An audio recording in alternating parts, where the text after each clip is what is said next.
Okay, good afternoon. Joe just ran out Okay. restroom.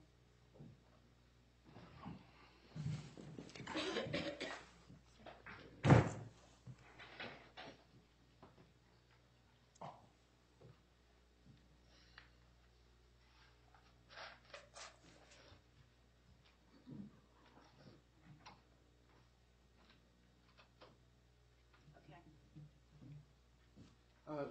Did you talk to the jury about 9 o'clock? Because I'm just thinking because there's still a lot of snow around, maybe easier for everybody if we start at 9:30 tomorrow. Did you ask them at all? If, I just asked them about departure time, but I'm Oh, sure all right. they won't find it all all. right. Okay. All right. Did you go through the guns? Are these the two guns you want to use? That's correct, Your Honor. Can I see them? Did you see them? Yeah. Which two are they? Sir, this is the 6-hour 5.56mm assault rifle. It's got this flashpoint optic Right. on the back, and then this is the Glock pistol. It's got the. All right. And these are the two the expert's going to identify? Yes. All right. Your Honor, All right. there's been a stipulation to expert testimony from the firearms examiner. The witness who was present with the discovery of all the weapons will testify to this. Okay. All right. He's fine. a special agent with the FBI. All right. Well, look, put them away until the witness is going to Understood. come on the stand. But I appreciate your showing them that. All right, you ready for the jury? Do you have any objection to those two? No, being- no. Okay. All right, let's proceed. Bring the jury. And you want to take the stand? Yes, sir. Thank you.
Okay, ladies and gentlemen, we're ready to proceed again.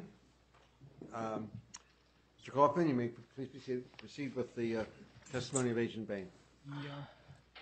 Your Honor, I'm going to, this is already marked Government's Exhibit 21, and I'm just going to use it as my exhibit also, okay? Okay. My proceed. Yes. Thank you, sir. Now, is that the Philadelphia Police investigation report? And at least that section, that's the same thing as from the police arrest report, the PARS report, am I correct? Yes, sir. It's the same paragraph. Am I correct that it's, at least from Philadelphia Police Department, the conduct section, that the information that you got was from the confidential informant and relating to the guns, basically, that confidential informant said that Larry Bass always carries a gun when he does an illegal drug transaction. Am I correct? Yes, sir. That's what's reflected in the report. Okay. And when Larry Bass was arrested, allegedly going to do this drug transaction, he didn't have it. Correct? He did not, sir. That is correct. Now, the guns that were confiscated from inside the house, the 7 guns, basically they were turned over to the Philadelphia Police Department. They were seized by the Philadelphia Police Department. Okay. And they tested those guns, in other words, to see if they're operable and everything else, in which they are. And they also tested them to see if these guns were used in any other crimes. Am I correct? In other words, they match up to see if there's any any of the listings that would match up against any crimes committed, at least in Philadelphia. Am I correct? I believe that's their procedure, yes, sir. And as far as you know, the Philadelphia police officers testifying, as far as you know, his guns didn't match up with anything. Am I right? Not to my knowledge, correct, sir. Now,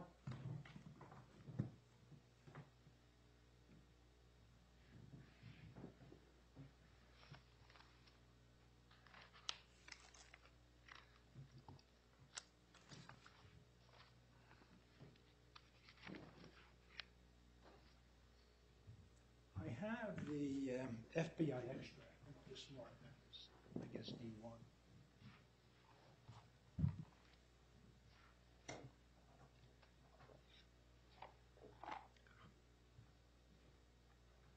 Thank you. And am I correct, the Special Agent Bain, that the FBI extract basically is an accumulation of what the person's past criminal record may be. Some of it's noted as far as what happens, sometimes you don't know what happens, but that's basically what it's about, am I correct? Yes, sir. Okay. And if you go to the first black clip,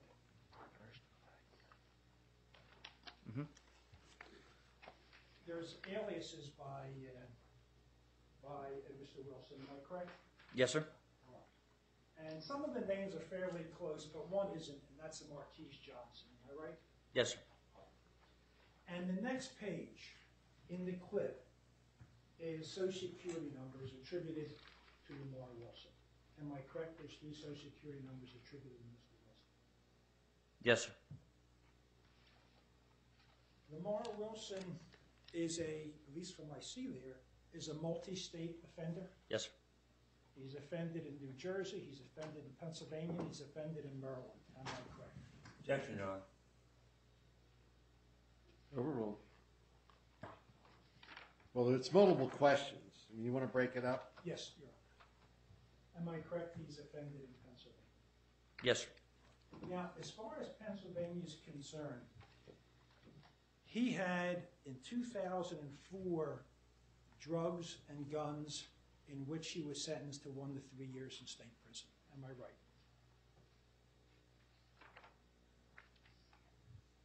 This will make it easier for you. Okay. This is Philadelphia. Thank you. I'm sorry, the years, sir? Before? 2004. Yes, sir. And that's really what triggers the problem that he has in his arrest on September 4th, 2008. Am I right? In other words, the case that he has with the feds now, which initially was picked up in Philadelphia, was guns and drugs in 2008, correct? Yes, sir. And the fact that he had a gun in 2008, since he was a convicted felon, at least in 2004, that causes him a major problem. Am I right? Yes, sir.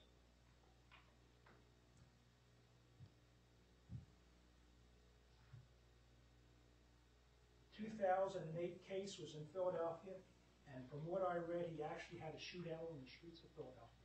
Am I right? That's the allegation, sir. He was found with an AK-47 and also a handgun. Am I right? Yes, sir. And the AK-47 even had a tripod. I won't argue that, sir. I don't recall that, but Okay, all right.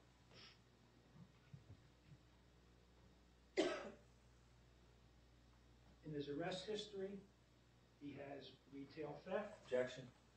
Speaking of arrest instead of conviction. I'm sorry, conviction. Go ahead. Conviction, he has retail theft. yes, sir.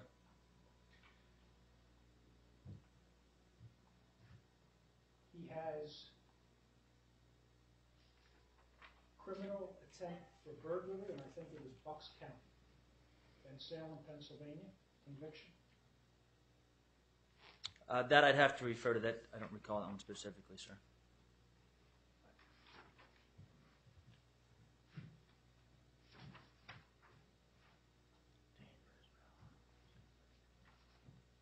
I'm sorry. Is that the red tab? I think it's this one.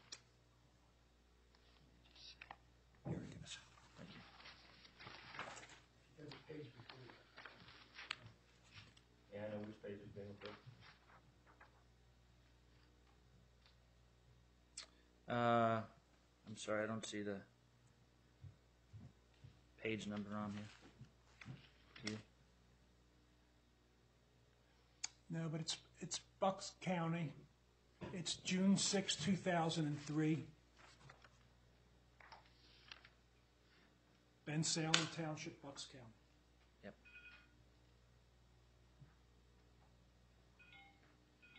Possession of instrument of crime, criminal contempt, and criminal conspiracy, correct? Now, he didn't go to jail for those things. He got an 18-month probation. Am I right? Yes, sir. I'm sorry, you said criminal conspiracy, Yes. possessing instrument of a crime, And criminal attempt. criminal mischief, criminal trespass. The criminal attempt, I'm sorry, is also a guilty plea. The burglary is unreported, which typically means was not convicted or pled guilty to. On all the crimes that Lamar Wilson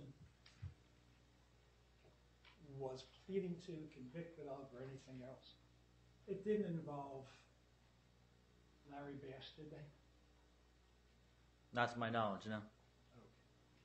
And the guns that Lamar Wilson had illegally didn't come from Larry Bass, did they? No, sir. And the drugs that Wilson was involved in that I saw was cocaine.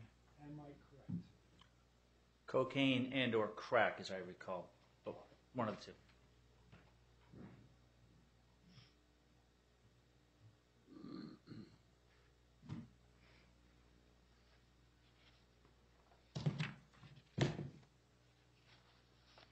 And again, there was nothing from prior to April 1st, 2009, the Larry Bass case, you were able to substantiate from Lamar Wilson.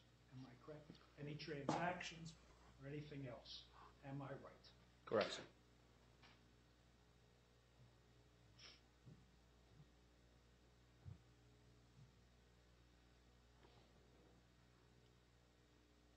One moment, please, Your Honor.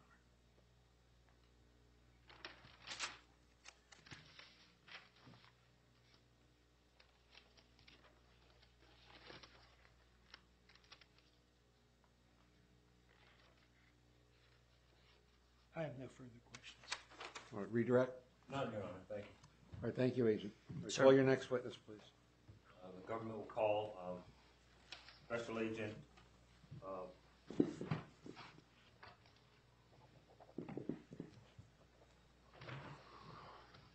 Robert Lockhart, Your Honor. All right, well, somebody has to, you have the agent go out and get the Yes, witnesses? please.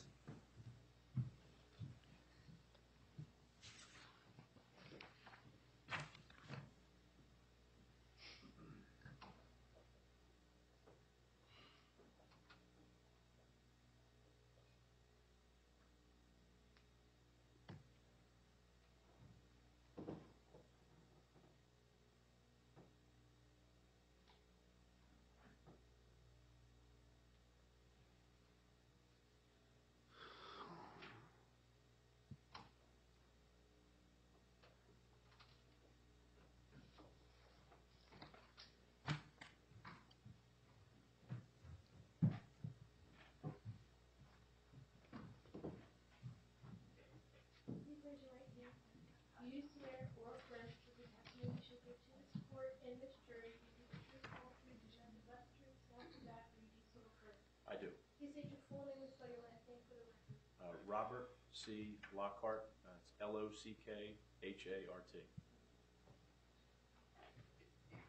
May I, Your Honor? Yes. Good afternoon, Agent Lockhart. Afternoon. Would you mind briefly explaining to the members of the jury what your assignment is? I'm currently a supervisory special agent with the FBI. In particular, I'm the supervisor of Squad C3 at the FBI office here in Philadelphia. And what does that entail, if you could give the members of the jury a brief description of your job? Basically, I supervise the 10 agents that we have on the squad and the cases, and I'm responsible for basically doing file reviews or just keeping track of the cases that we have on the squad, not only where we stand investigatively, but there's a lot of administrative requirements that we have, and I just keep track of those and that kind of stuff. Have you served as a supervisory agent for very long? I've been the supervisor of Squad C3 for a little over a year and a half, and prior to that I was a supervisor at FBI headquarters for approximately 21 months.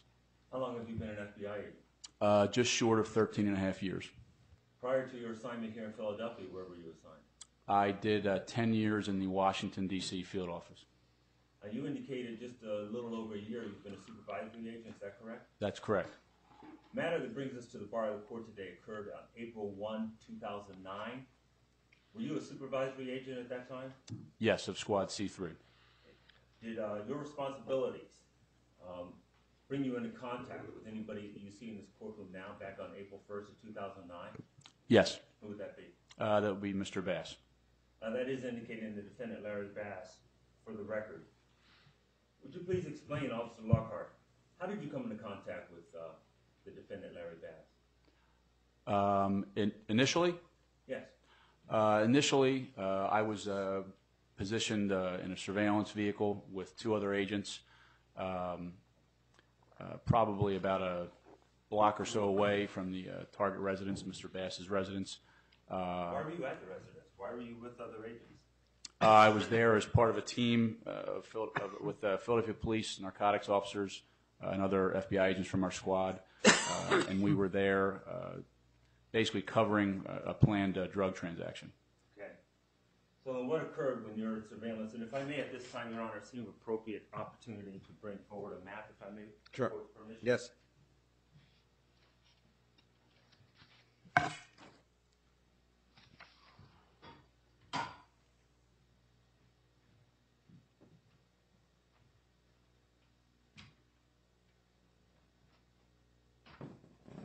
You were about to testify, Agent Lockhart, about where you were. Yes. And would you tell the members of the jury, where were you conducting your surveillance? Well, if you can see there in the center of the map, it's labeled Arlington Street. That's the 5600 block. Initially, myself and the other two agents were positioned just across 56th Street on Arlington Street, if you can Your Honor, see. may the witness step down and Yes. point to the jury where that is? Sorry, I can't position this so that Mr. Kaufman can see it while seated. I've seen it, Judge. Okay, if you want to, you can stand in back of the jury box. I'm fine. And this has previously been marked G21 for identification. Okay. Yes, if you can. We basically were positioned right around this location, like I said, just across 56th Street on Arlington Street. What time of the day or night was this? Late afternoon, sometime around 5 o'clock. And do you recall who you were with? I was in the vehicle with Agent Kitts and Agent Wickman. So you can return to the witness stand now. Thank you. What if anything occurred while you were on surveillance then? While we were sitting there, we were getting updates from Agent Bain via the radios that the planned transaction, we were basically getting updates regarding that. And at some point, while we were actually positioned there, we actually saw what turned out to be Mr. Bass walk by with a small child, a little boy, probably about, I would guess, 6 to 7 years old. When you say walk by, what street was he walking on? I don't recall if they were on 56th or on Arlington, but I recall looking kind of off to our left, and we saw them kind of cross over and head in the direction of the target residence, and they had a bag of McDonald's food. And at the time, I recall us saying he resembled a photo that we had been shown of Mr. Bass prior to us going out on location. At the time, we couldn't say for certain that it was him. Okay. We then did see him walk in the direction of the house, and it appeared that he walked to the actual target location, what ended up being his home address. Okay, and at this time, who else is involved in the operation? Like I said, a number of Philadelphia police officers from their narcotics unit, along with the three of us in our vehicle, probably another 4 or 5 FBI agents from our squad. By that point in time, had you met an individual identified as a confidential source by Agent Bain? If I recall, I was involved in the arrest of that individual, but in terms of, if you want to call that meeting him, I guess I was involved briefly, but I didn't have a lot of involvement with him after that. Was he with you? No. When you conducted your surveillance? No, he was not with me, Do you no. know where he was? I believe he was with Agent Bain and working with an undercover officer with the police department. You indicated that there was some radio traffic. What did you mean by that? Just radio traffic giving us updates about kind of where the operation, the timeline of it. There were some phone calls being made, and we were just being updated as to where things stood. By phone calls, what do you mean? Recorded phone calls were being made between the cooperating witness or cooperating source and the defendant. When you saw an individual walk by that you suspected may be Larry Bass and he had the child that you described, did you go over the air with that? Yes. After you saw him go to the area you thought to be the target location, what, if anything, occurred after that? Again, we were receiving updates that the transaction was going to take place based upon the phone calls that were being made. And at some point, around the time we believed it was going to happen, we actually moved closer to the target residence. We actually crossed over 56th Street and actually parked a little bit up from the residence on Arlington Street to get a better view of the actual front of the residence. Now, please take a look at 1C. Do you know what this is? Yes. What is that? That's a photograph that I took of the actual residence, Mr. Bass's house, 5627 Arlington. Your Honor, may this be admitted into evidence? Yes. Any objection? Yes. No Admitted. objection, Judge.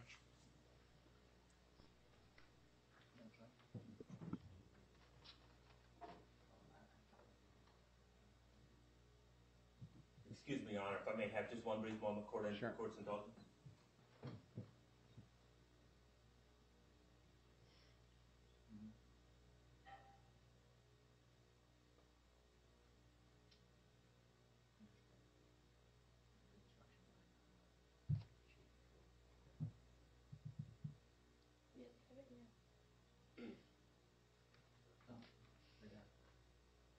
Thank you, Your Honor.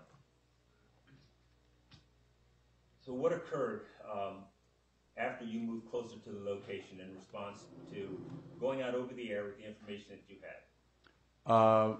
We were getting information that Mr. Bass was planning on meeting with the cooperating source. And at some point after he had disappeared from view with the small child, we saw the same individual that we believed could be Mr. Bass, which we later confirmed. That same individual wearing the same clothes. We saw him come back out onto the porch area. How much time had transpired? Roughly.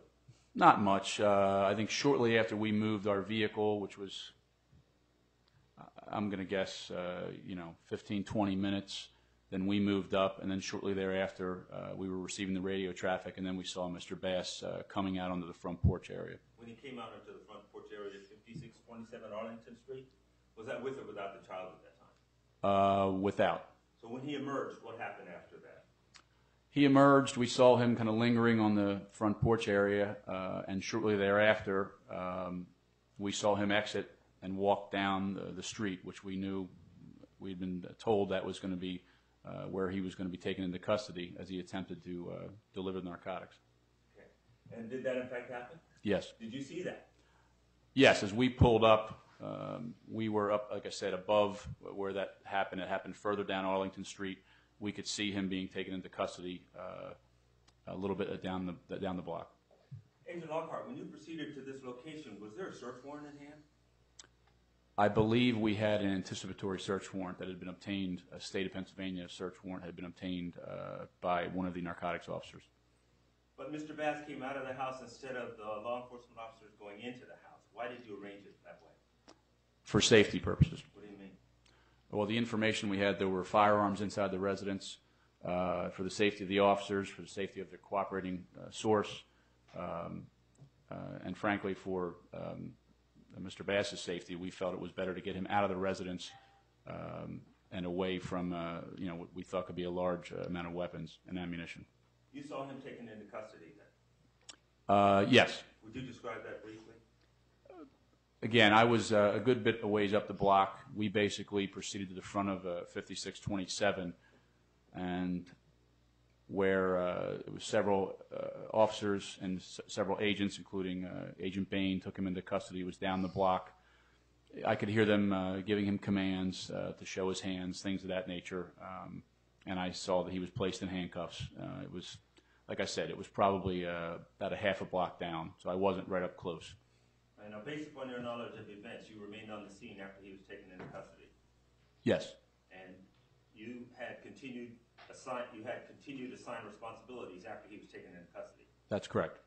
Did he have a weapon when he came out of the house and was taken into custody on the street? No, not that I'm aware of, no. Okay. Did you enter the house? Yes. What was the sequence of events that led you to enter the house? At that point, we made entry into the residence and cleared the residence. Basically did a security sweep of the residence and made sure it was secure. And I know that Mr. Bass was brought back inside of the residence. Okay.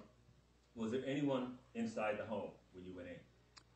As I recall, the small child, I believe, was somewhere in the residence, but I didn't really have any dealings with him. I believe he was inside the house, but again, it wasn't. I wasn't the one that had dealt with him if he was. Please briefly describe the home when you entered. What did you see upon entering? Went in. It was a your standard living room, dining room area. The dining room actually had like a pool table in it, and the front room was the front living room actually looked like it was almost set up like a kind of like a bar. There was actually a bar in that front room. Went upstairs. It was your standard bedrooms and a bathroom upstairs. Did you find any evidence in the home? Any evidence of firearms, narcotics, or anything else? Yes. Where? Up in the master bedroom, the front bedroom of the house. Please take a look at 1H for identification. Could you tell us what this is? Yeah, it's one of the photographs that I took, kind of an entry shot as it appeared when we entered in that master bedroom. It's just from one angle looking back towards, I guess, what we describe as a computer desk area and a closet. Your Honor, may this be admitted as 1H? No objection. Admitted without objection. Thank you. The photos that we're discussing, did you take all of them? Yes. And were they taken after or during the search warrant? It would be during. Now, the photo that is on the screen now as 1H, was there anything in this photo that was seized as a result of your operation? Yes. What was that, please? Well, there were a number of items in the closet area, but most notably in this photograph, you can see there's a Ziploc bag, just a little bit left of center of the photograph, to the left of the computer monitor screen there. You can see the Ziploc bag with a pink Ziploc top. And that bag actually has Ziploc on it. Yes, you can see the word Ziploc on there, right? And to the left, that closet. Could you describe the contents of the closet? I know that the picture shows some clothing.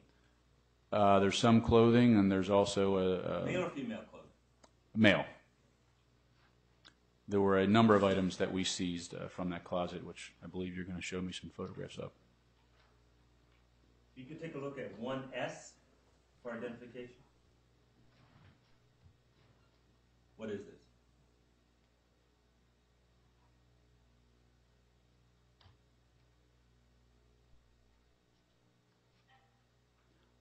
That is another Ziploc bag that was taken from that closet containing smaller Ziploc bags of a green weed substance, believed to be marijuana.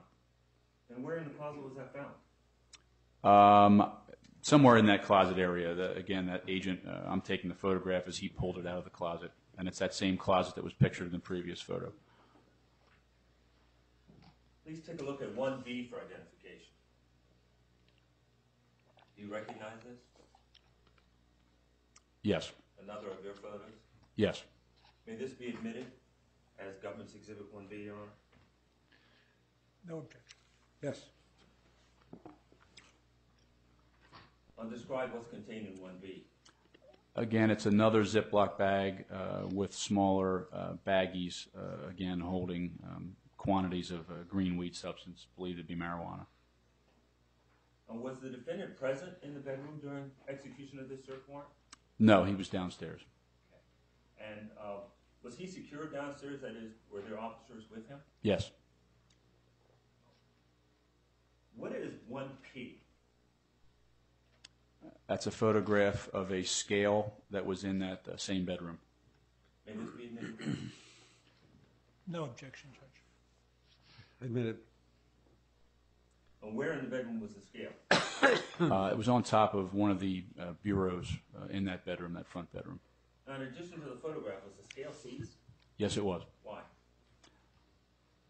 Well, in my opinion, in my experience, it is common for people involved in drug sales to have scales of that nature. Please look at 1U.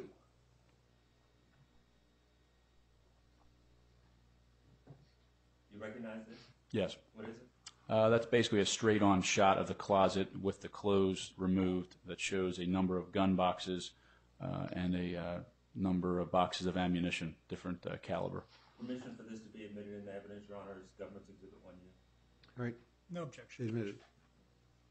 Now, you indicated ammunition as well as gun cases. Where are the gun cases in this photo? The gun cases would be on the I guess we describe as the bottom shelf. The one is there's 2 blue cases and 3 black cases, and then the ammunition is on the top shelf to the right-hand side, different calibers.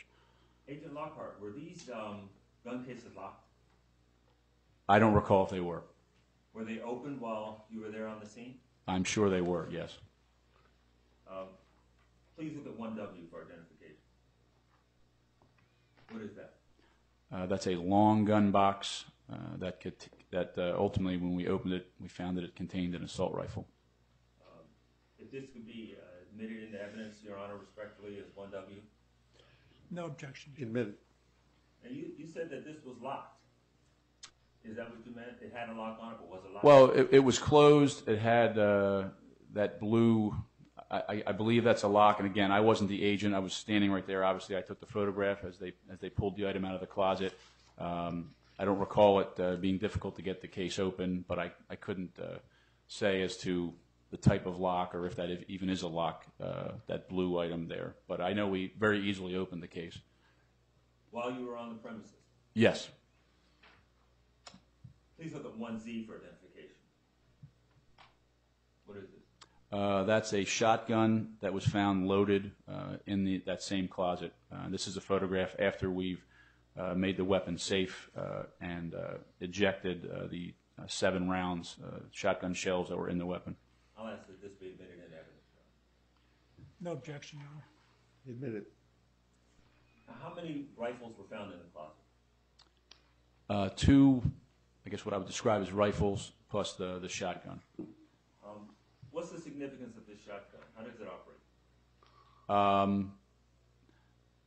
Basically, you would fire a round and then you would rack around. That's that device. I don't know how many people are familiar with shotguns, but you would rack around and it would feed the next round, and then you'd be able to fire that next round. So is this, that's on the bottom of the weapon, pump action? You could refer to that. It is a unique shotgun in that it's what you call a pistol grip shotgun, where you basically would hold the handle and the trigger, kind of like you would hold a handgun, a pistol, and then with your other hand you could work the action and cycle. That's how you would cycle it and eject the empty round and put the next round in. Please look at 1BB. What is this? That is a handgun. It was a Glock handgun in a holster that was found in the closet. And if this could be admitted into evidence, Your Honor, respectfully? No objection. Judge. Admit it.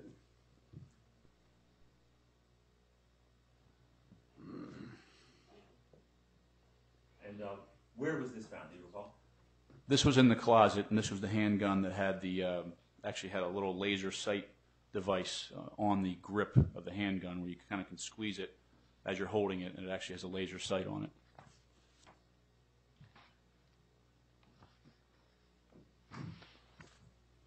If I may have just a moment, Your Honor. Yes.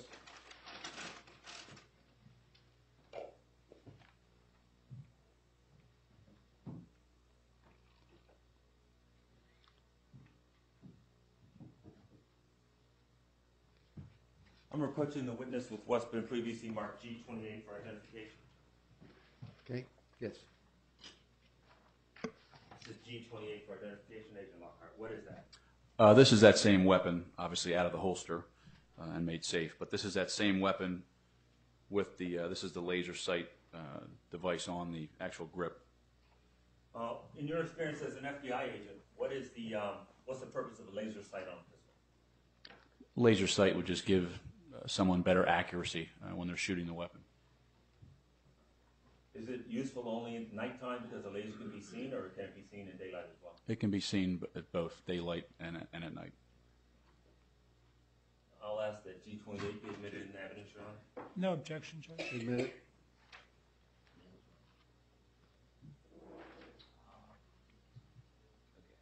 And that is G28, correct? Yes. Was that the only pistol that was recovered that day during the course of the search warrant? No. Was that also the only holster that was recovered that day during execution of the search warrant? No. Did you determine, Agent Lockhart, whether there was any paperwork showing registration of these firearms? As I recall, we did find some paperwork regarding the firearms in the defendant's name in the bedroom. Please take a look at 1CC for identification. What is that? It was a safe that is opened, and it has, one, you see there is a holster, but there's also some paperwork, and I believe that was the paperwork, some of the paperwork relating to some of these firearms. And if that could be admitted into evidence, Your Honor, respectfully. No objection, Judge. Now, please take a look at 1Q for identification. You indicated that the weapon that's been marked G28 was not the only one, not the only pistol seized. Would you tell us what's in 1Q? This was like a bureau that was on the opposite side of the bed, and this was actually the first firearm that we found in the residence. That's actually myself taking the photo, and that's Agent Wickman's hand. It's a gun box picture, and inside of there is a .40 caliber handgun.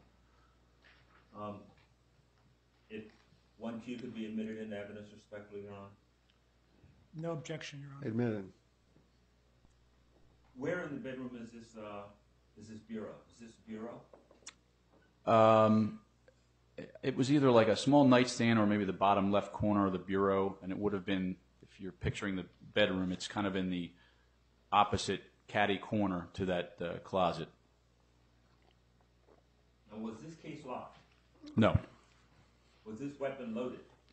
As far as I can recall, yes. Please take a look at 1R for identification.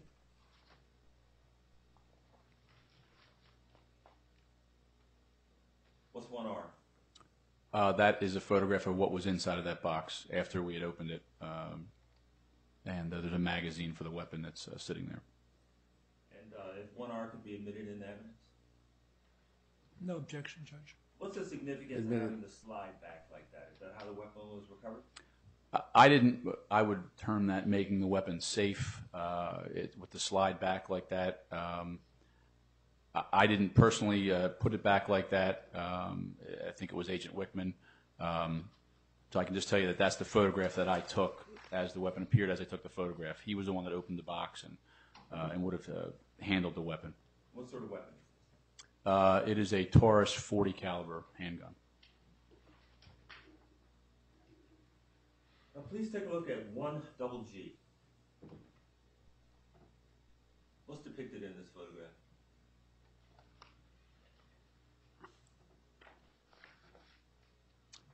This is a photograph of a box that was from that closet. And there's a bag or like a Ziploc heat seal type bag. Actually, I think there's 2 bags of a green weed substance, suspected marijuana. And there is a loaded Sig Sauer handgun. I believe it was .357 caliber. And there's also some spare magazines. If this could be admitted into evidence, Your Honor, respectfully with 1GG. No objection, Judge. Admitted. Agent Lockhart, was a weapon found in this position which you snapped the photograph? Yes. And was the marijuana found in this position when you snapped the photograph? Yes. Were both of these items then confiscated, placed on property receipts? Yes. Briefly, what is a property receipt? If you can tell us that. Property receipt is a form that the police department will use to place items that are seized at a search warrant location. Now, in addition to the marijuana that you described in the first photo that you saw, and that one was marked a 1H for identification, and the marijuana that was taken out of the closet, was there anything else that was seized by way of drug-related contraband? From the residence? Yes. I know we found the pill bottle, and I don't recall if there were actual pills in the pill bottle. Well, please take a look at 100 for identification. What is this? That's a pill bottle, actually, the one I was referring to in Mr. Bass's name at that address, Alperzo Lamb, which I believe is the official name for Xanax. And I actually recovered that item from the bedroom. And where in the bedroom, do you recall? I don't recall. I believe it was somewhere near the bureau area, but I don't recall the exact location. I know it was in that bedroom, and I took a photograph. I actually took that photograph as well, obviously. Now, please take a look at 1E for identification. You had earlier described the residence as you entered, and you described the first floor. Is this the area that you were referring to? Yes, this is taken from just inside the front door of the residence. That's Mr. Bass sitting there. It's kind of a dark photograph. Off to the left, kind of behind him, is where that bar area was set up. And then, like I said, there was a pool table and what I would describe as a dining room there in the center. And the staircase is off to the right out of view, going up to the second floor. And the kitchen is in the back, past the dining room. If 1E could be admitted into evidence, Your Honor, thank you. No objection, Judge. Admitted. What are the items that are on the pool table, Agent Lockhart? At that point, when I took the photograph, my best guess is it looks like some of the other agents or officers' bulletproof vests or jackets that they put down while we were conducting the search. Did you confine your search to the second floor? No, the whole residence was searched. Does that include the basement? Yes. Do you recall what was in the basement? If I recall, there was a large quantity. One of the items they discovered was a large quantity of alcohol, boxes of it. But nothing that was seized was taken from that day. But that's all I can recall of interest that was in the basement. You know, pertaining to the large quantity of alcohol that you've described in the basement, was there anything notable on the first floor that would explain the presence of large quantity of alcohol? Well, I would think with the bar setup, I would assume that maybe some of that alcohol would eventually make its way up to the bar, but that would just be me guessing. So as the weapons were recovered, seized out of the second floor bedroom that you described, that's the only area in which weapons were recovered? Yes, in fact, other than the items that were taken from Mr. Bass on the street, as far as I know, that was the only room we recovered any items from, items that were seized. So that also includes the narcotics to which you've already testified? That's correct. They were Only all, in that room.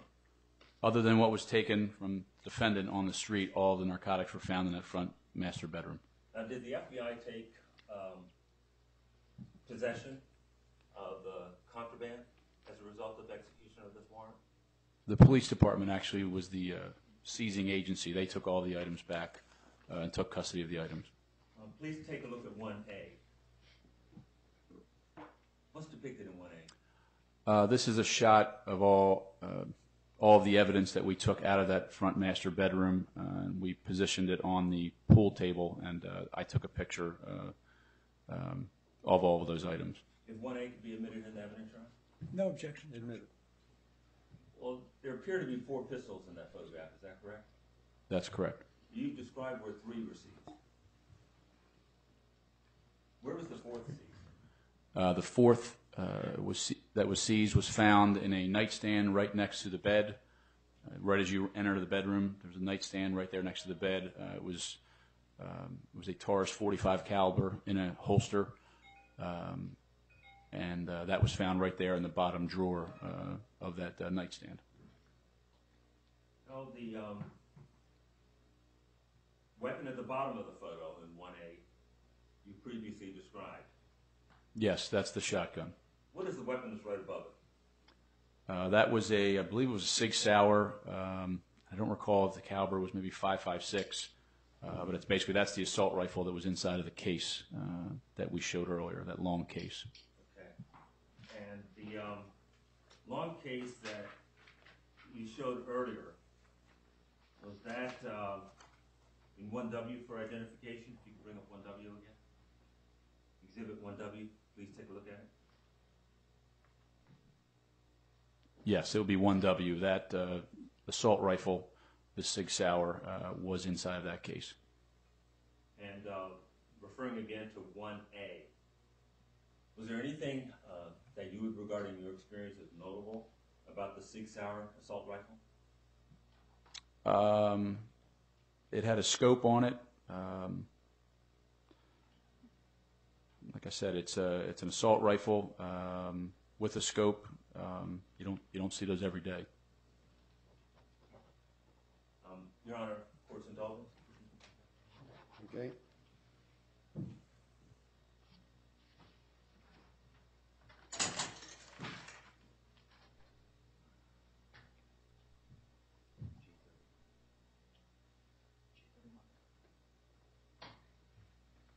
Thank you.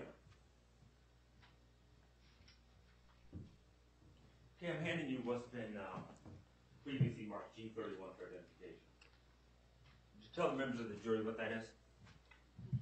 Yeah, this is that Sig Sauer assault rifle, and as I stated, it says right here, it's a .556 caliber. 5.56 is the type of ammunition that it would take, and this is the scope sight that I was referring to. What's the significance, if any, of that scope, that sight that you've referred to now a couple of times? Much like the laser sight, it'll make you much more accurate if you're shooting the weapon. How so? From my experience shooting these type of weapons, it could make your accuracy much more pinpoint, I guess is the best way to put it. In your experience, and you can be seated, thank you. As an FBI agent, you've had opportunity to handle firearms? Yes. If a person has limited vision or impaired vision, would a weapon like that be helpful? I'm sure it would. Why? Well, as I said, it will make it more precise. It allows you to see at further distances. That's what the point of that sight is. If you're shooting an assault rifle, whoever you are, and you have that type of device on it, it's going to allow you to see an item or see your target at a much further distance and be able to be more precise if you're trying to shoot at it. If a person has very poor vision, would a laser sight be of any benefit or not? I would think the same would apply, yes. Take a look, please, at 1MM for identification. What's depicted in that photo? This is just basically a reverse shot of that item, of the items spread out on the pool table, just more from the other end of the table. So the suspected marijuana in the various bags and the scale are more in the front part of the picture. The firearms are in the rear, and all the loaded magazines. Well, if 1MM could be admitted into evidence respectfully, Your Honor. No objection, Judge. Admitted. Ammunition that you described Agent Lockhart, are you referring to only the ammunition that was in the weapons, or are you also referring to ammunition that was contained in boxes that we saw in the earlier exhibit? Well, we found a lot of ammunition in boxes, and then there were for a number of the weapons, there were spare magazines, loaded Was it all magazines. seized? Yes, Now, I see the scale here in this photo, 1MM, and the large bag of marijuana depicting smaller baggies. that's correct. Did you find any other baggies or any other form of paraphernalia in the house during the execution of the search warrant? We found a box that contained thousands of unused empty Ziplocs.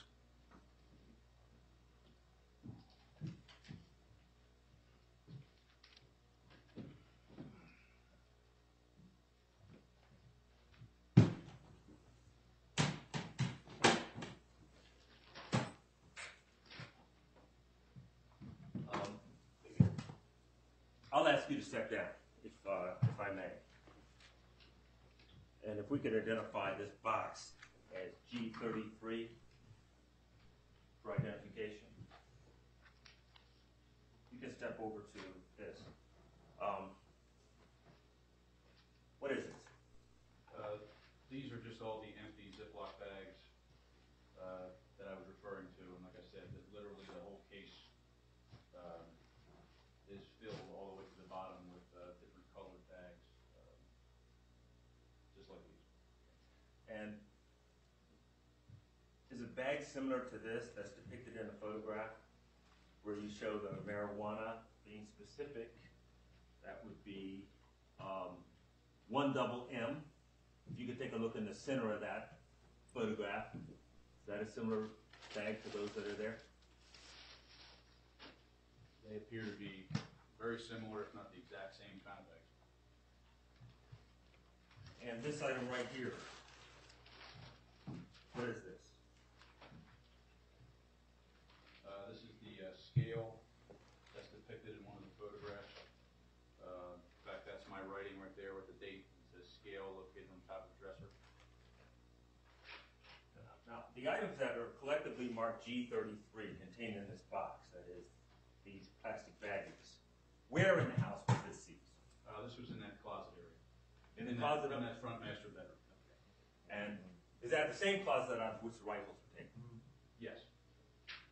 And the same closet in which you also found 2 pistols?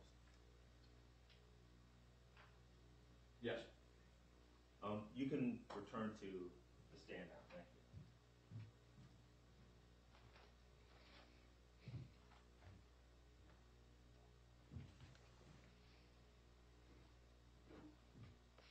Thank you.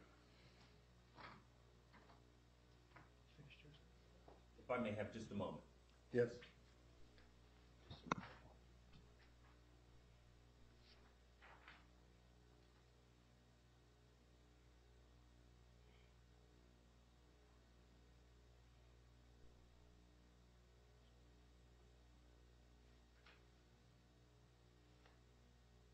That's all I have, and thank you. All right, cross again. Good afternoon, Special Agent Lockhart. Afternoon. When Mr. Bass was arrested by Special Agent Bain in the Philadelphia Police Department, from your knowledge, he did not have a gun, correct? That's correct. And from your knowledge, he did not have a holster, am I correct? That's correct. In addition, you took pictures of laying guns and everything and bulletproof vests on the pool table, am I right? I took a photograph, what I believe were law enforcement vests on the bulletproof, That's on right. the table, And yes. Not one bulletproof vest in the house at 5627 Arlington Street belonging to Larry Bass. Am I correct? That's correct. How long have you been in Philadelphia, Agent? A little over a year and a half. Do you know the store, a gun shop, Philadelphia police bought their guns from called Colosimo's? I'm not really aware of that store, no. If I would tell you that Colosimo's also had a range where you can shoot, whether it be pistols or rifles, would that be unusual for a gun shop? No. And the fact is, it's brought out, it there's a laser on one of the guns for pinpoint accuracy, and there's a scope on another one for accuracy. Does that mean a person's a drug dealer, or can they use that guns on the range for accuracy in shooting targets? They could shoot that gun in a lot of places, so they could use it on the range, yes. Do you have any knowledge whatsoever, you're the head agent of the task force and the whole thing, that Larry Bass either got those guns illegally or used them illegally to your personal knowledge for the knowledge of your agents? What was the first question again? Gotta remember. Did Larry Bass obtain each and every one of those guns legally? I know he obtained some of them. I can't state if he obtained all 7 legally. When you get the guns and you turn them over to the Philadelphia Police Department, they run those guns through their social security numbers or their serial numbers, am I right? That's correct. From their serial numbers, they can see where the gun was manufactured, am I correct? It should be able to, yes. All right. If nobody tampered with the weapon, you should be able to see who manufactured the gun, am I correct? That's correct. And if the gun has a serial number on it, which all his guns had, am I right? Yes. Then from the manufacturer, you know where it went to the retailer. Am I correct? You should be able to, yes. And in this situation, the retailer was Coliseumos for all 7 guns in Philadelphia. As far as your knowledge is concerned, am I right? As far as I know, I believe Mr. Bass did purchase the guns legally, yes. Okay.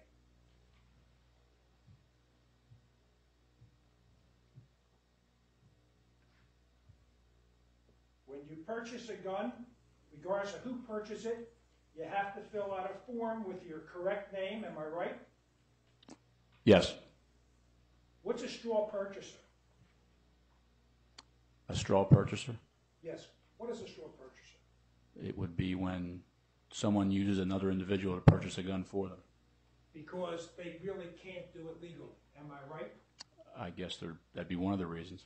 Well, they may have a criminal record, convictions, prior felon, a lot of things, am I right? Right. That would be one of the things a person who's a convicted felon could use a straw purchaser to purchase a weapon. That's correct. There's nothing in the records of the Pennsylvania State Police that shows that Larry Bass did not fill out the forms properly with his name, with his social security, and with date of birth, and answered the questions that were asked. Am I correct? Again, I wasn't there when he purchased the weapons. I can only assume that he filled out the proper paperwork. If he didn't, you would surely know it, am I right? By this stage of the game, by trial stage, if he had faked it, put in an alias, had somebody else buy the gun for him, you would have been able to trace that, am I right, through the paperwork? I assume someone would have tracked that down, yes.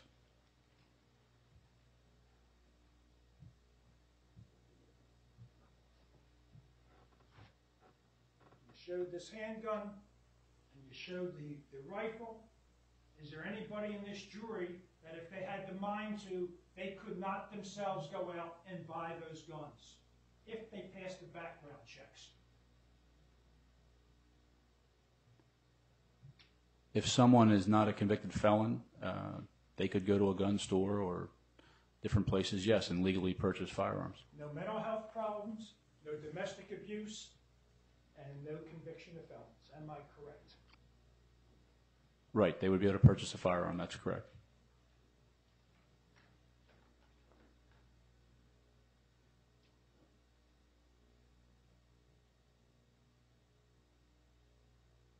The guns where you found them, the bullets or whatever, there was nothing illegal about those guns or those bullets. Am I right? Your Honor, that's the conclusion for the jury to reach. Am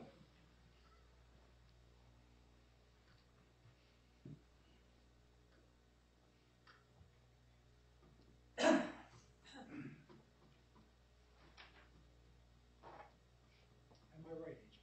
I'm going to object, Your Honor. That's a conclusion for the jury to reach. The ultimate question of legality. All right. I'm going to overrule the objection. Can you answer the question? If you're asking my opinion, No, I'm asking you, is there anything illegal about those guns? Either that they were purchased illegally or they were used illegally? As an agent, with all your other agents, and with the Philadelphia Police Department, did anybody ever see him use those guns illegally? what I can tell you is it's illegal to be a drug dealer and have those firearms. I understand that, the jury understands it. Okay? And I'm not arguing the point. If you use a legal gun illegally, it's illegal. I understand that, and I'm not arguing that. All I'm saying is, do you have any personal information that you personally saw, or your agent saw, or the Philadelphia Police Department Well, saw? you're getting into multiple questions, so ask them one at a time. Did you or your agents see Mr. Bass illegally carrying those guns? I've never seen Mr. Bass carry any one of those guns, no. All right. And as far as your knowledge, the narcotics section of the Philadelphia Police Department, since I would assume you're the lead agent on this case, or with Agent Bain, your supervisor? I'm the supervisor of the squad. I wouldn't say I'm the lead agent on this case, no. Okay. Special Agent Bain is the lead agent, right? Yes. Okay. But as far as your knowledge is concerned, no law enforcement officer has seen Mr. Bass carry the weapon on the street? I'm not aware of that, no.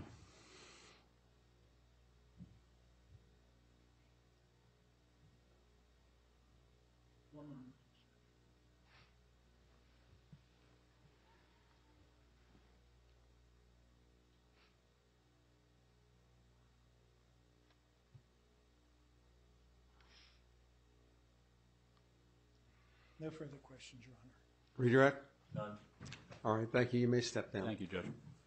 Okay, I think we're going to take our mid-afternoon recess now for 10 minutes, ladies and gentlemen. So remember, please keep an open mind. We will not go later than 4:30. We may stop a little early because I have another hearing. I usually start at 9 a.m. in the morning, ladies and gentlemen, but there's still a lot of snow around, and I was thinking just to give you a chance to get here with more easily, we'd start tomorrow at 9:30. So that'll be the plan. But we'll go for at least till about 4:15 this afternoon. All right, so we'll take a 10-minute recess. Please remember, keep an open mind. Don't discuss the case. Thank you. Milan, can you call about the temperature in here? See if we can get a little less. There's some air circulation. Don't you think it is? Oh, all right. All right.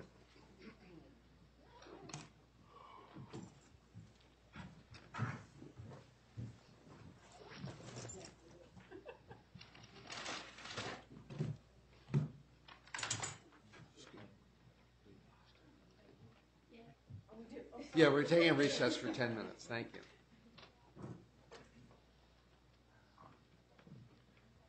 Okay. All right, who's the next witness? Your Honor, our next witness was going to be a police officer, but our chemist arrived. I want to speak to the chemist. Okay. If possible, I'll put him up briefly. Okay, thank you. Thank you, Your Honor.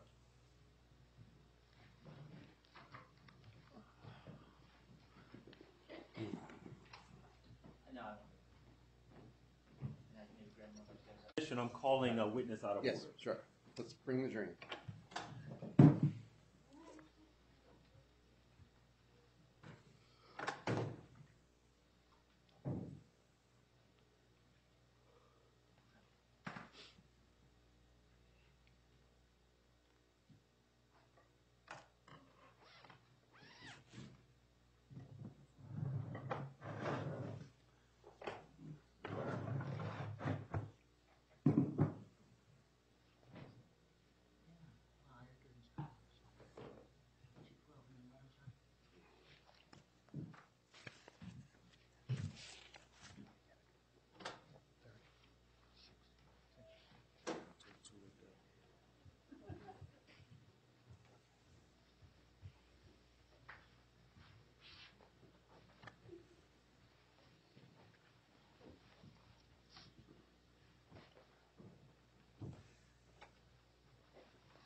Okay, please be seated. All right, ladies and gentlemen, it occurs to me I forgot when you came back from lunch to give you just a word of instructions about the notebooks that I know you have. The purpose of the notebooks is to allow you, obviously, to make notes. The notes are for your personal use, and they will be available to you when you deliberate. But you'll leave them here in the evening. They'll be here for you the next morning. And they're just for each one of you to make some notes of things that you may think may be important or that you want to have a little written aid to remember when you deliberate. Now, the notes are not evidence. They're not to be used to persuade other jurors of your views. They're, as I said, for your personal use. Some jurors take a lot of notes. Some jurors take a few notes, and some jurors don't take any notes. And it's not that necessarily there's one way to do it. It's what you're comfortable with. The only thing I suggest is that you not try and write down everything or write down a lot, because then you can't observe the witnesses and you can't get the total picture. And I think it's important that you also, observe the witnesses as they testify. So with that in mind, you're welcome to take notes as you see fit. All right, thank you. All right, Mr. Whitehead, let's proceed. We'll swear the witness, please. Please raise your right hand. You do swear or affirm that the testimony you shall give to this court and this jury will be the truth, the whole truth, and nothing but the truth, to help you God and be so affirmed. I do. Please state and spell your first and last name for the record. My name is Saju Philip. Last name is Philip. Good afternoon, Mr. Phillips. Would you tell the members of the jury how you're employed? I'm employed by the Philadelphia Police Department Forensic Science Bureau And how long have you been employed in that capacity? for 2 years. What is your exact title? I'm forensic scientist grade 2. How were you educated, sir? I have a master's in chemistry and a PhD in environmental science. And the master's that you have in chemistry, is that part of the qualifications that you needed to become a chemist here in Philadelphia? For that, we need only a bachelor's degree in chemistry. You have more than you needed. Yes, sir. I'm going to ask you to take a look at G12 for identification. What is that, sir? On your screen, you see your television screen? Yes. What is G12? That's my curriculum vitae. You prepared it yourself? Yes. Did you look it over? Yes. Is it accurate? Yes, sir. I'll ask that it be admitted into evidence, Your Honor. No objection. All right, admitted. Um, Do you want to use this witness as an expert? yes, Your Honor. All right. Do you want to ask him any questions? No, Your Honor. All right, ladies and gentlemen, as you saw this morning and just before, most witnesses who testify are fact witnesses. That is, they testify to what they did or what they saw and what they know of their own personal knowledge. But the law also allows a party in a case, whether a criminal case or a civil case, to call certain witnesses who are also allowed to give opinions and by reason of their expertise and training. And we sometimes call these opinion witnesses or expert witnesses. And in addition to stating facts as to what they observed, they're also allowed to give certain conclusions or opinions that are based upon their expertise or knowledge. And the area of science and chemistry, that's one area in which courts have allowed the parties to call an expert witness. So by reason of this witness's expertise, which is not disputed here, he will be allowed to state certain opinions in addition to the facts. Now, with any witness, the credibility of the witness is always for the jury. All right, you may proceed. Thank you very much, Your Honor. Mr. Phillip, would you tell the members of the jury briefly, what are your responsibilities as a forensic chemist with the Philadelphia Police Chemistry Lab? My responsibility is to chemically analyze controlled substances. Now, controlled substances includes marijuana. Yes, sir. Does it also include alprazolam? Yes. Is there another name by which alprazolam is commonly referred? There is a street name called Xanax. And what is the distinction? Why is one appropriate, the other is regarded as a street name? I have no idea about why this. Okay, but when reference is made in the police reports to Xanax, what do you regard that to be as you begin your test? When we receive the evidence, the first job is we co-inventory it with a second chemist to verify whether the contents of the evidence in the evidence bag matches with the property receipt. And after that, we, if it's a tablet, we do a logo search on that, and based on You the do a what? a logo search, the logo on the tablet, that gives us an idea about what. So the logo search gives us an idea about what the substance is, and that logo search is a computerized program from the Department of Drug Enforcement Agency, DEA. All right. Now, did you conduct tests in this case, the matter that brings you to the bar of the court? Yes. Now, if G4 for identification could be displayed, please.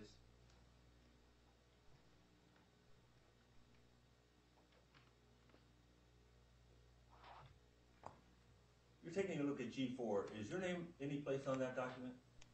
Yes. And what is this document? It's a computer report of my analysis. And is that your analysis in this case or another case? This is the analysis of the property receipt number 2844249. I'll ask that this be admitted in evidence, Your Honor. It's Government's Exhibit G4. No objection. Admitted. Now, you're describing a test that you did for items contained on this property receipt that you've earlier recited to the jury. Yes. What actually was tested? What did you test in this case? For item number 1 to 3, I tested marijuana, and item number 4 was alprazolam. And are the items on the property receipt there on the witness stand, sir? Yes. How do you know it's the same item as referred to in your report? Because there's a sticker on that which is same, which tallies with my lab number and the property receipt. And that's how you keep track of it? Yes. So the items that were contained in that on your seizure report that you've described as items 1 through 4, are they all contained in that plastic bag? If I have the permission Yes, to say. please.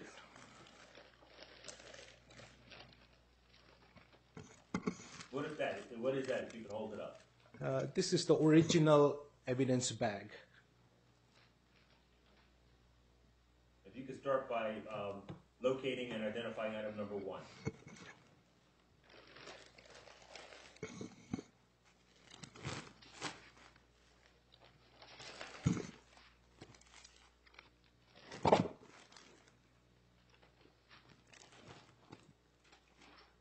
These 3 bags are item number 1. So item number 1 contains 3 items instead of simply 1. It contains 3 exhibits in that item.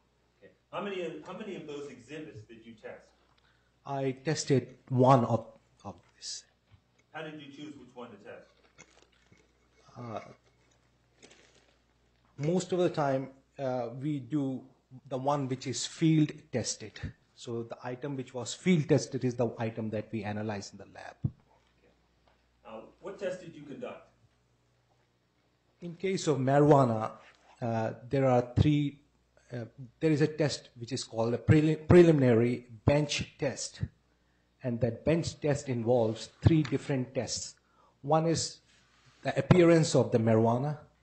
Second is a microscopic test, which involves looking into the microscope, putting the substance in the microscope, and observing whether it contains a specific kind of trichomes of a special shape. It's called the claw-shaped trichomes. So that gives an idea whether that's typically a marijuana trichome. And the third test is a bench test where we do a color test on it. There is a sequence of reagents that we add, and we get a particular color on that. So the reagents that you're talking about are chemicals. They are You chemicals. subject a sample to a chemical, and depending upon the color, Yes. you determine what it is. Yes. Now, the representative sample that you took Yes. from item number 1, Yes. your test revealed what? After the color test is done, we do not rely on the color test, but there is a very strong confirmatory test called gas chromatography mass spectrometry, GCMS. That's a very sophisticated instrument. We analyzed the sample to confirm whether the presence of marijuana on GCMS, and my analysis on GCMS confirmed the presence of marijuana. Okay, now those three items, if you could hold them up again. Did you weigh them? I weighed one exhibit out of these three. And which one did you weigh out of the three? This one. So the other two, if you could hold those up. The other two that you did not.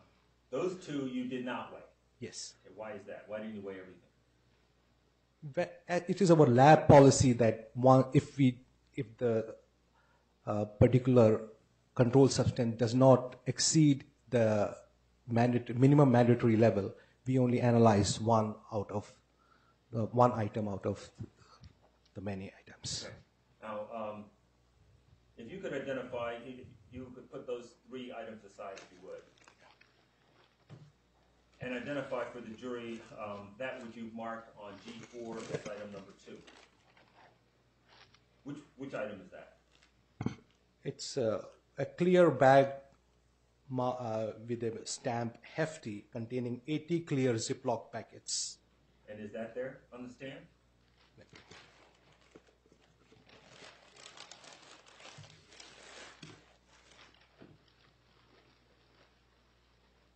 You can hold that up, please. Is that it? Yes, Is that item 2 only, or is that item 2 and 3? that's item 2. Only, okay. What is contained in item 2? You have here 80 items. What do you mean by that? That's 80 clear Ziploc packets. Is that a count you made, or is that a count you relied upon from the police department? No, this is my count. This is based on what we do in our lab. Now, did it conform with the count that was made by the police department? Yes. Is there a process you go through if it does not conform? Yeah, we make a memorandum if the property received does not match with the contents of the evidence bag. Now, you tested this item and it proved positive for what? This was tested positive for marijuana. Now, you have here on G4 weight volume 3.52 grams. Yes. What does that weight refer to? This weight is the weight of one packet out of the 80 packets. Now, again, you did not weigh everything. No. How did you choose the one item that you tested and the one item you weighed? In this case, again, this particular packet was field tested. Moving on to item 3. Please identify item 3 for the jury.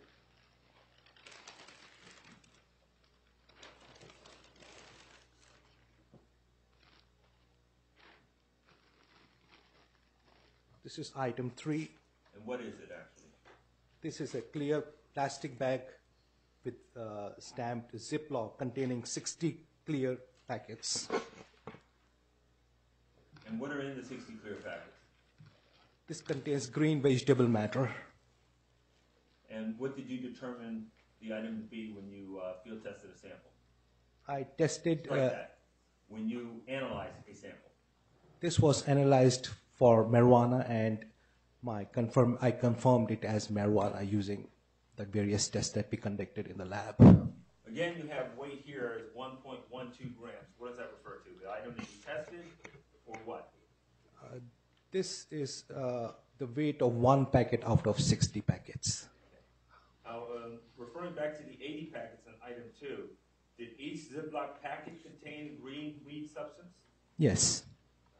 Moving on to item 4. Before we do move on to item 4, since we're no longer talking about marijuana with item 4, Yes.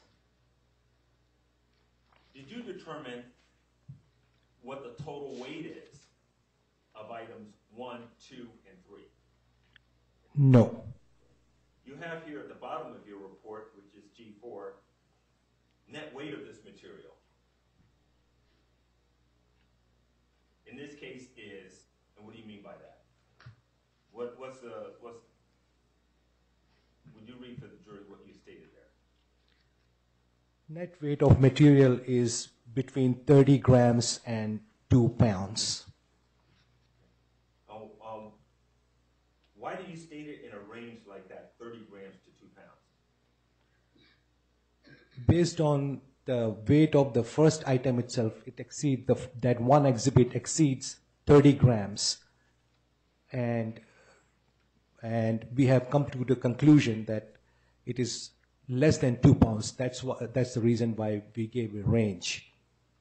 Forgive me for being confused, but if item 1 alone exceeds 30 grams, why would you indicate net weight in this material in this case is between 30 grams and 2 pounds?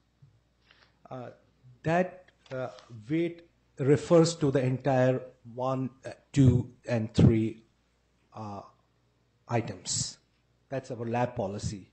At the end of each controlled substance, we give a net weight.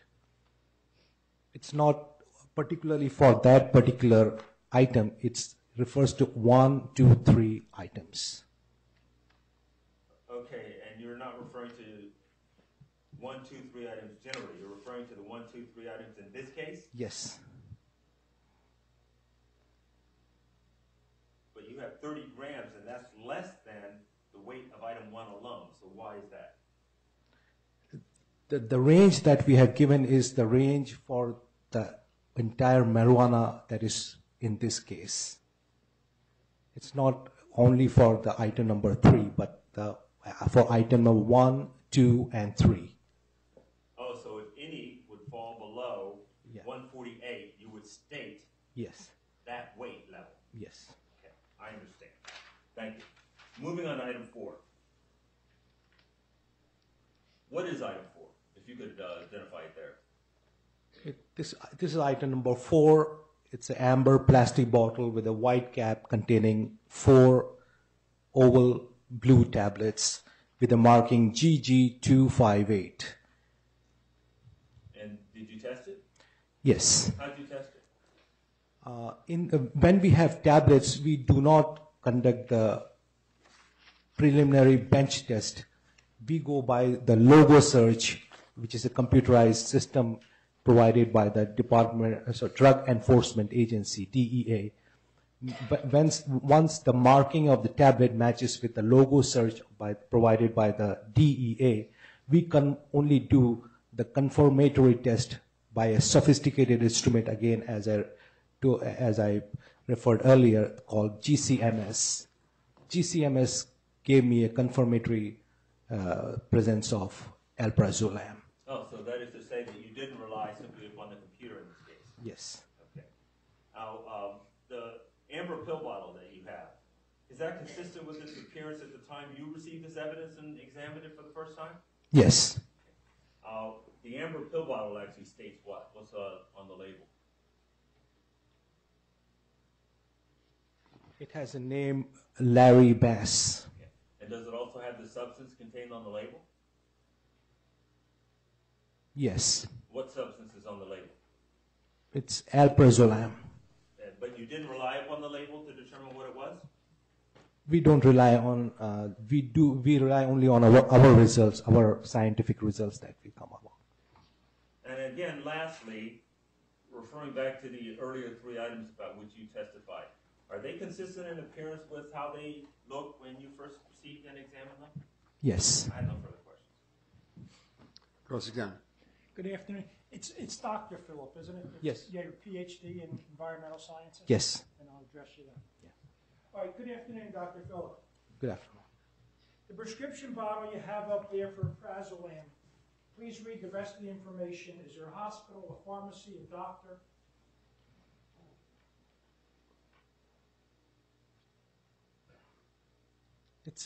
It's a pharmacy, mainline pharmacy. Okay. And does it have a prescription number?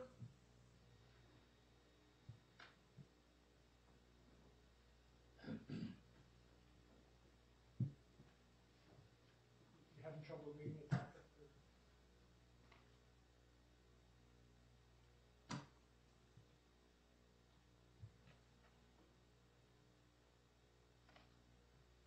Does it have directions on the bottle, Doctor? No.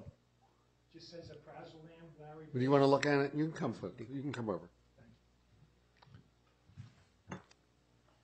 Yeah, it does have the Directions. directions. Yeah. take one tablet by mouth twice a day.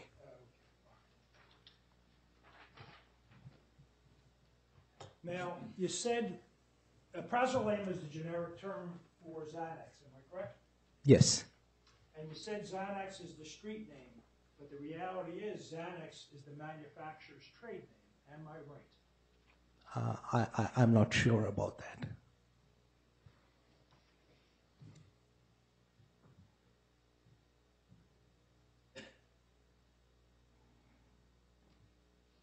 Generic drugs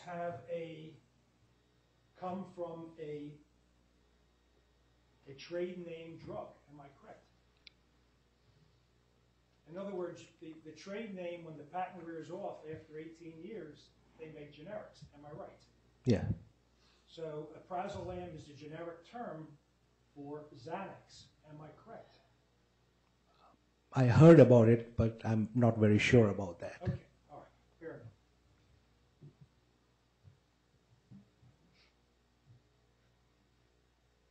The tablets that you were able, the prazolam tablets were prazolam tablets. They weren't counterfeit tablets. They were real generic. Yes. Am I correct? Yes. And not only did you get that from reading the bottle, but you also put it through gas spectrometry. Yes. Yes.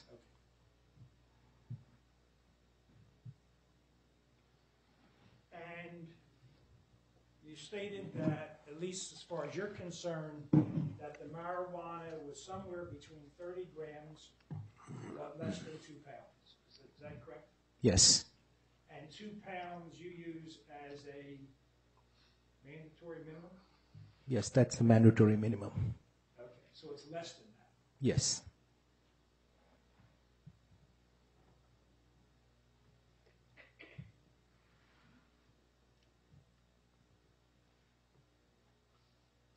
One moment, please, Your Honor.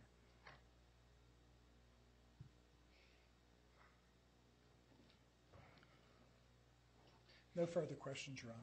Your Honor, Redirect. I believe I made a motion to admit G4, but if I have not, I'll do All right. so Any now. objection? All right, No. it's submitted. Thank you. Any redirect? None. All right, thank you, sir. Dr. Thank you. Okay, next witness, please. Officer James Cullen.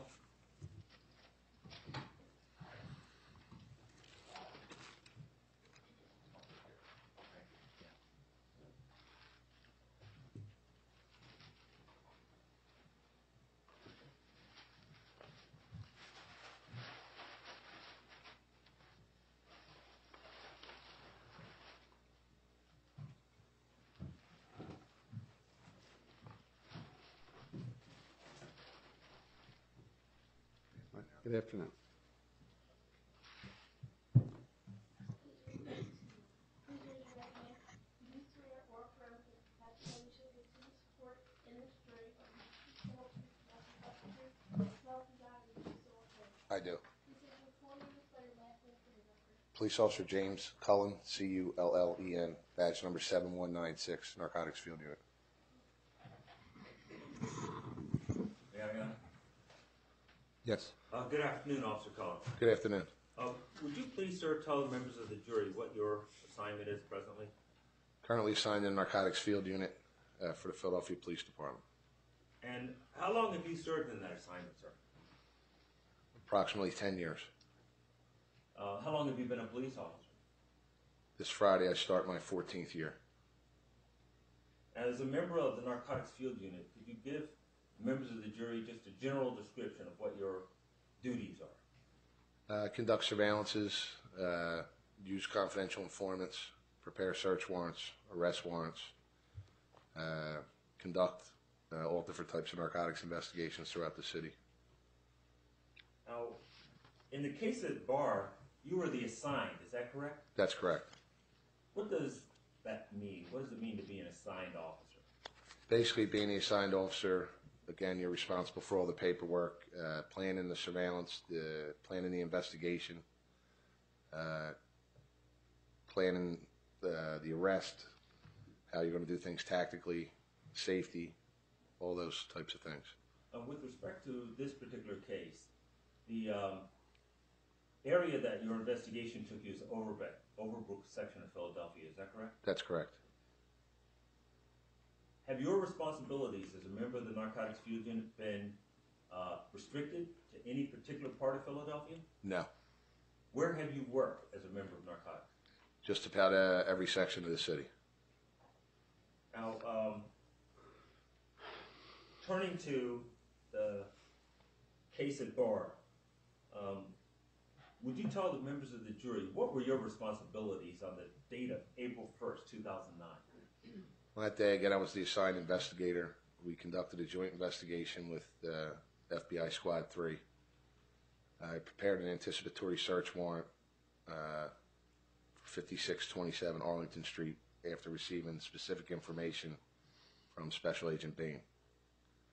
I prepared that search warrant, sent it to the DA's office for approval. After getting approval by the DA's office, I took it to a bail commissioner. Bail commissioner reviewed it and signed that warrant. And I went with other members of my squad and met with FBI Squad 3 in the area of 5600 Arlington Street. Short time later, the defendant was stopped in my presence. The defendant being? Mr. Bass at the Bar of Court. That's indicating Larry Bass for the record. A short time later, after the defendant was stopped, the warrant was executed.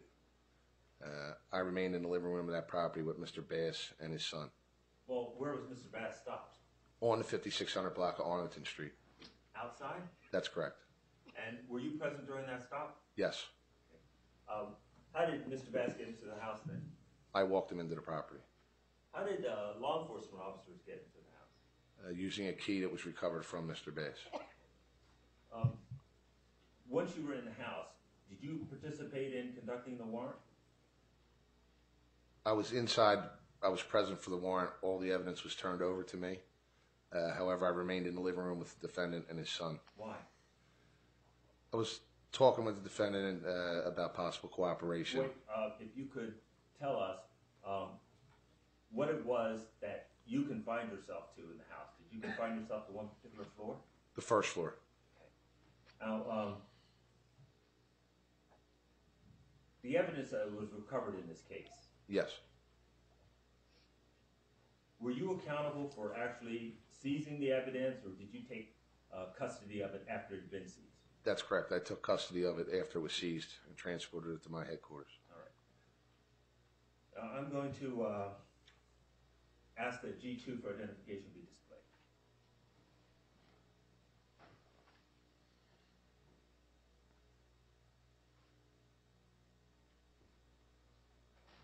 What is that, please? Property, Philadelphia property receipt number 2844248. And does your signature appear on it? Yes, it does. I'll ask that this be admitted in the evidence, Your Honor. No objection. Admitted. What's contained on, I'll rephrase. What is a property receipt? A property receipt is any item I take into police custody is placed on a property receipt. I sign it, review it, sign it, and also a supervisor signs it. How do you know that a particular property receipt refers to a particular case as opposed to evidence from other cases perhaps being intermingled? Two different ways. On the top side of the top right-hand side of the property receipt, there's a district control number, which is basically an incident number, and this reads 0919. It's the year, the district of occurrence, which is the 19th district, and then the actual incident within that year, which was 027774. Also identifying this particular case would be a Narcotics Field Unit case number, which appears on number 3 in the body of the property receipt, which is 09NFU 444. So the district control number, will that number be unique to this case? Yes. And would that number then appear on all relevant documents and evidence seized pertaining to this case? Yes. What is placed on this property receipt? On this particular property receipt, a description of the evidence is 6 blue oval pills, alleged Xanax, along with 1 clear plastic baggie containing loose marijuana. It also says after the marijuana, pills were inside of a white napkin.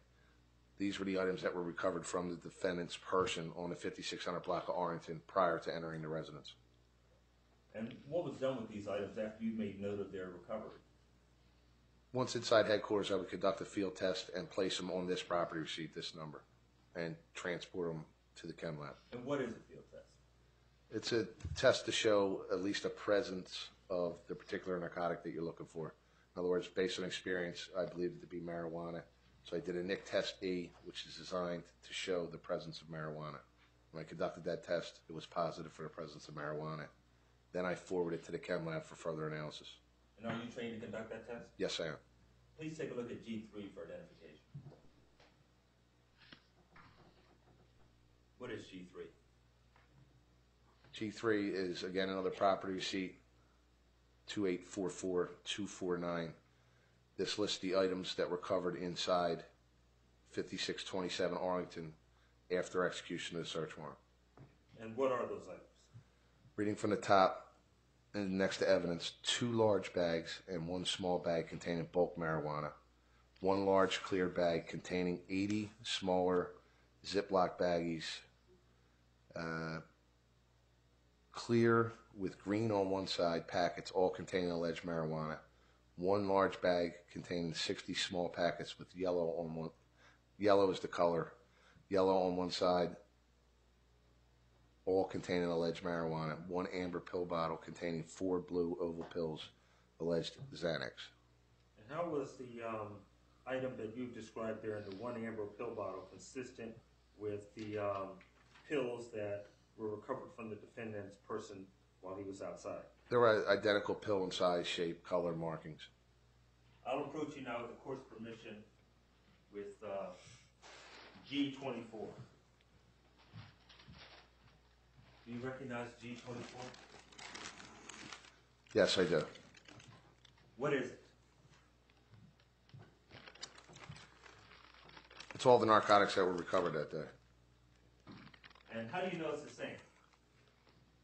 It lists all relevant case numbers and property receipt numbers. The smaller bag here is for 40, property receipt number 48, and the larger items are from property receipt number 49. Now, the smaller item that you're holding up is from property receipt 48. Again, that is what was taken from the defendant's person? That's correct. Okay. Now, is there anything on the bag that indicates that it's the same item? Strike that. Do these items appear substantially the same as they did on the date that you originally seized them Yes. and took custody of them? Yes. You can place that on the witness stand now. Thank you. Moving to G5 for identification. Do you recall preparing a property receipt ending in the digits 250? Yes, it was either prepared, if I didn't prepare it personally, it was prepared by a member of my squad once we were inside headquarters, and then I would review it and sign it. And your review, that would be in your capacity as the assigned? Yes. All right. So what's contained on G5? Listed item number 1 is 1 HK 45 caliber assault rifle with the appropriate serial number with a magazine loaded with 10 bullets. Item number 2, 12 gauge shotgun, brand name Mossberg, with the appropriate serial number loaded with 5 live rounds. Item number 3 is a SIG 5.56 NATO assault rifle, again with the appropriate serial number. 2 loaded magazines with a total of 60 live rounds, along with 5 additional empty magazines. So in addition to the weapons recovery and their identification by specific serial numbers, is this also a record by the police department that the weapons were loaded? Yes. I'll ask that this be admitted into evidence as G5 ground. Any objection? No objection. Admitted. What's contained on G6,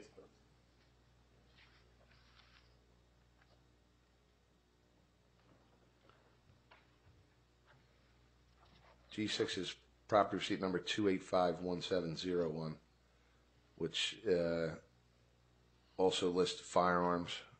Item number 1 is a Taurus Millennium handgun loaded with 10 bullets in magazine, and 1 empty, I can't read that one word after 1. Looks like magazine loaded with 10 bullets. Item number 2 is a Sig Sauer P226 9mm handgun loaded with 15 bullets in magazine, and 1 magazine loaded with 15 bullets with an appropriate serial number for that firearm. A Taurus PT-140 serial number, 40 caliber handgun loaded with 10 bullets in magazine, along with an additional empty magazine. Item number 4 is a Glock, model number 32 handgun, 357 caliber with the appropriate serial number, loaded with 13 rounds in the magazine, and one magazine loaded with 13 bullets.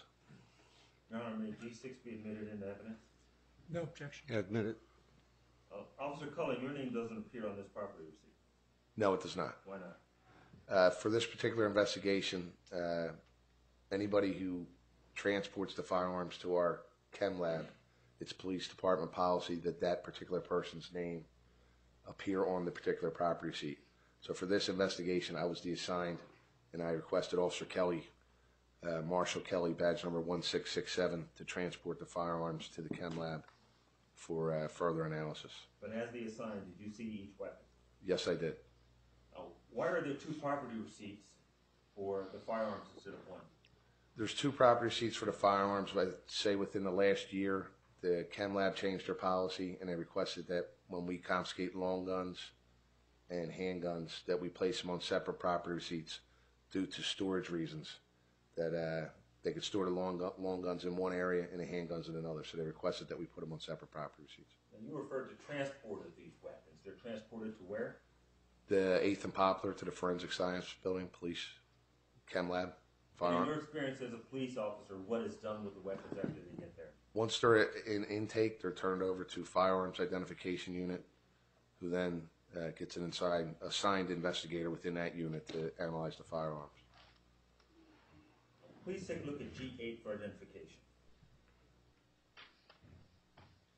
What's depicted by G8? That's G9.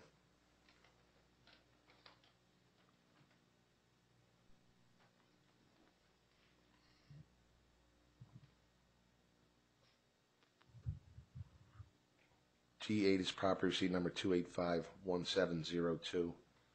It lists 1 black cell phone, a keychain with 3 keys fitting the front door, meaning of 5627 Arlington Street, 1 digital scale, and 3 different bills, 1 PICO bill, electric bill, 1 PGW, which is a gas bill, and 1 water bill in the above defendant's name, which is Larry Bass.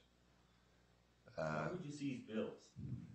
Basically to show proof of residence that the defendant is the one that lives at that location and pays those bills. It's proof of residence. Now, that means his name appeared on each of these bills? Yes. And are these bills here in court? Yes. I'll ask that Excuse me. thank you. These items be collectively referred to as G34 for identification. The items contained on this property receipt, with the exception of the unused packaging.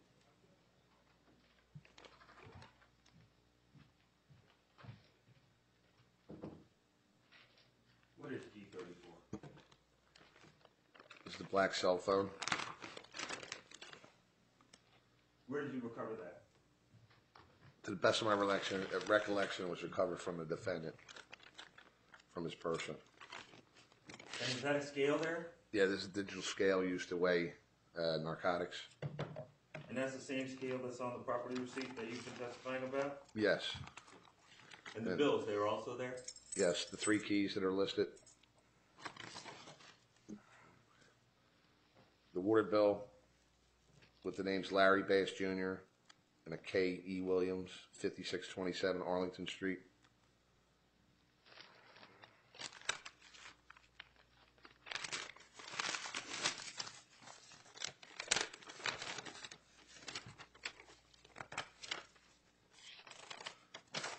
Pico bill, Larry E. Bass Jr., 5627 Arlington Street. And the last one? I'm looking now.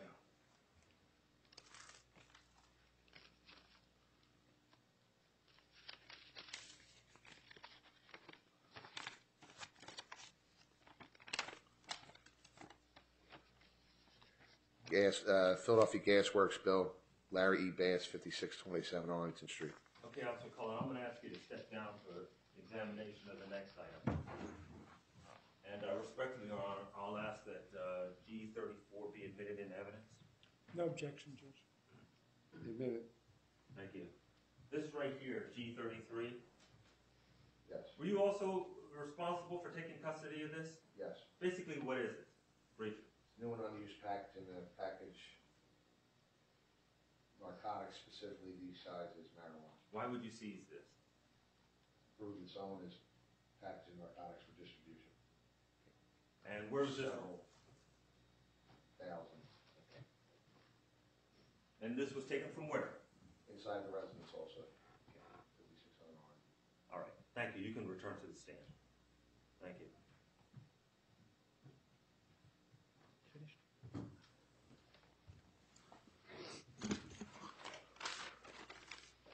Court's indulgence?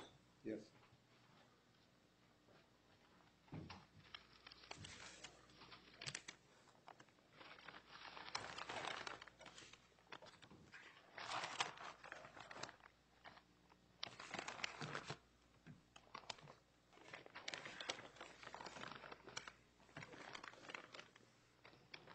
That's all I have. Thank you, Your Honor. All right, cross. Good afternoon, Officer Cullen. Good afternoon, sir. Coliseumos was in Philadelphia, am I correct? The gun shop I believe so, yes. Did you say was or is, sir? was, I think he's retired, but I mean, basically, Yes. the gun shop was in Philadelphia? Yes. Was on Spring Garden Street? Correct. And I assume during the course of your time, you went there too? Maybe once. Am I correct that Coliseumos, besides selling the guns and stuff like that, they also had a range where people could fire pistols and fire rifles? Are you aware of that? I'm aware there was a range, sir, but I can't say that I was ever in there to shoot or know if you could shoot a rifle there or not. Okay, but you were aware they had a range? I believe so, yes. Okay.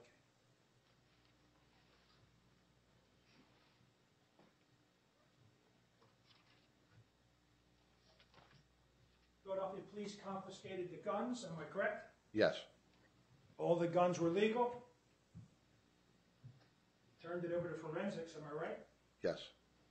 All the serial numbers were there, right? Yes. Nobody messed around with any of the serial numbers, trying to erase them, anything like that? No. You turn it over to forensic, and forensic tests it, right? Does it fire? Is it operable? Yes, that's what they do, yes. And they also test to see if the guns have been used in other crimes, am I right? I can't answer that, sir. Well, forensics is determination of scientific things with the weapons, am I right? You're right. I just don't know what their assignment is down there. I don't know what they do exactly. But the fact that the guns, some of the guns may have come in loaded, does that make the guns illegal? No. And the fact that the guns were in the house and guns were loaded, does that make it illegal? No. In all your years with the narcotics department, in the Philadelphia Police Department, did you, as an officer, or anybody associated with you, ever see Larry Bass use a gun illegally? No.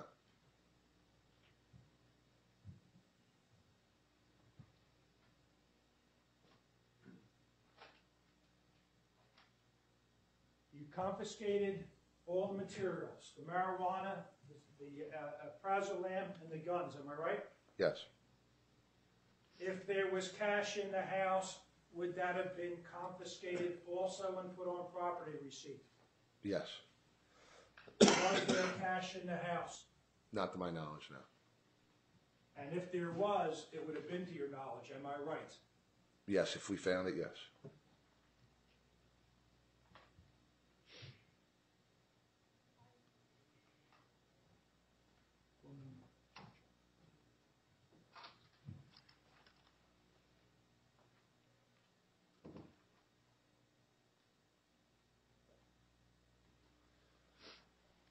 You were there for the arrest.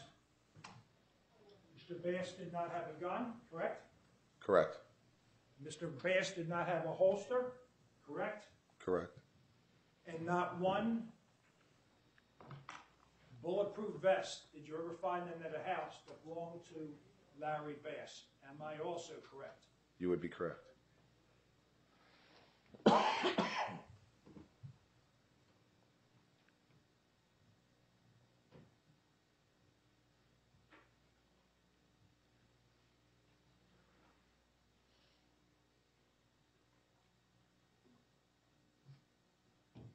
No further questions, Your Honor.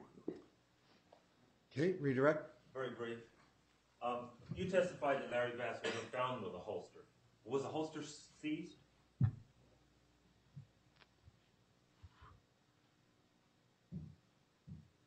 I don't believe so, no. Was a holster found during the execution of the search warrant? Yes. Could you tell the ladies and gentlemen of the jury whether the ammunition that was found in the weapons, was that the only ammunition that was found? No. Was additional ammunition also seized? Yes. That's all I have. Based on that, Mr. Cullen, was there any, whatever ammunition you found, if the man goes target shooting, is any of that ammunition illegal? I don't care if it was in the weapon, in the box, or anywhere else. Is No. any of that ammunition that was in that house illegal?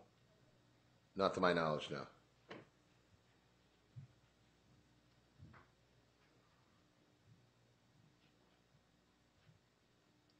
And is a holster illegal? No. No further questions. All right, thank you. Thank you. All right. Who's your next witness going to be? Lamar Wilson. All right, well, how long is this direct going to be? About 40 minutes. Well, I think we're going to save that for tomorrow morning. Very well. All right, ladies and gentlemen, and then you have one or more witness after him, is that That's right? correct. All right, so ladies and gentlemen, the government's going to, Lamar Wilson, you recall, is the cooperating witness, and I think we're going to save that for the morning. I have another hearing, and I think we'll adjourn for the day. So remember what I said, to keep your mind open, but your mouths closed, at least among yourselves, okay? Don't talk about the case. As I said, we'll start at 9:30 tomorrow, so give everybody extra time to get in.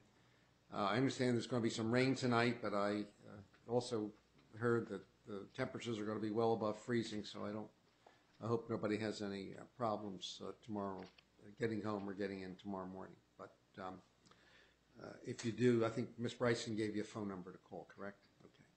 All right, so have a good evening, and we'll see you tomorrow morning at 9:30. Thank you.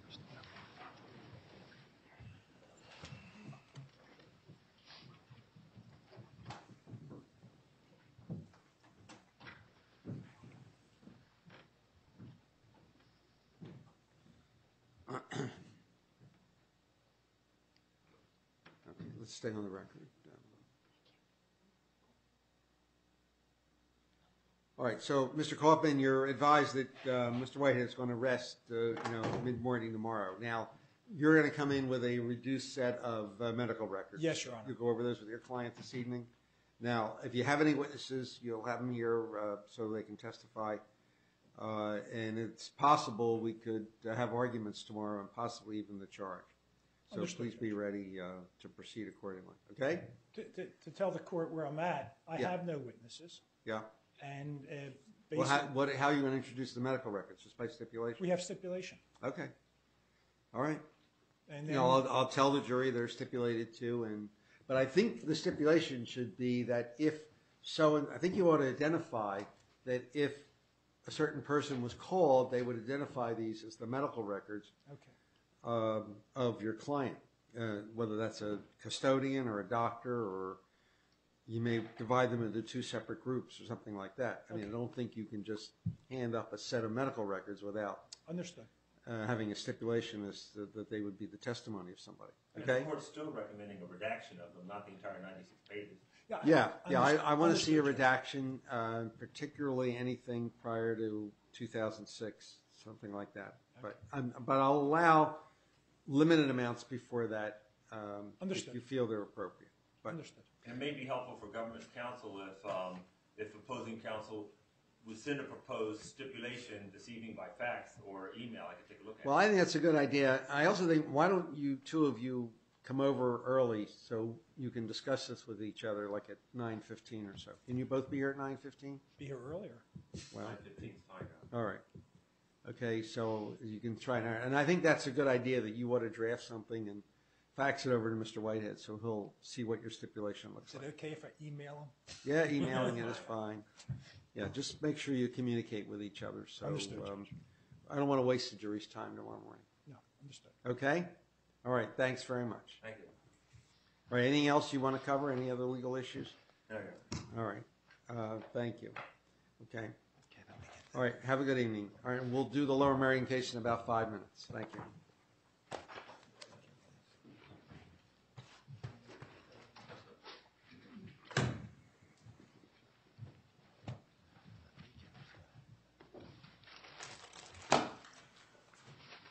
Judge, is that? Look, if you want to keep all those exhibits here, you want to lock them in the witness room? Or? That would be appreciated if you could do that. Well, talk to Ms. Bryson about it. Marilyn, can you get Joanne to come out? So you don't have to wheel them back and Thank you. forth.